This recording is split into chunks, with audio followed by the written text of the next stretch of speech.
वज़ीर आला पंजाब मरियम नवाज़ ने सूबे में प्लास्टिक बैग्स के इस्तेमाल पर पाबंदी की मंजूरी दे दी। पंजाब की सीनियर वज़ीर मरियम औरंगज़ेब की ज़ेर सदारत इजलास में 5 जून से सूबे भर में प्लास्टिक के थैलों के इस्तेमाल पर पाबंदी लगाने का फैसला किया गया। मरियम औरंगज़ेब का कहना था कि 22 अप्रैल को अर्थ डे मनाया जाएगा।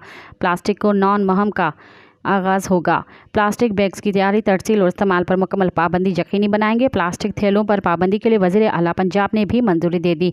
सीनियर सूबाई वज़ीर ने कहा कि अवाम खुद को कैंसर से बचने के लिए प्लास्टिक बैग इस्तेमाल न करें। अवाम से अपील है कि प्लास्टिक बैग्स की जगह कपड़े और कागज़ के थैले इस्तेमाल करें। दुकानदार समेत तमाम लोग प्लास्टिक बैग्स इस्तेमाल न करें। मुहिम में हुकूमत का साथ दें। मज़ीद ख़बरनि ऐं तफ़सीलात लाइ विज़िट कयो असांजी वेबसाइट www.awamiNewsHD.com ऐं ॾिसंदा रहो अवामी न्यूज़ HD।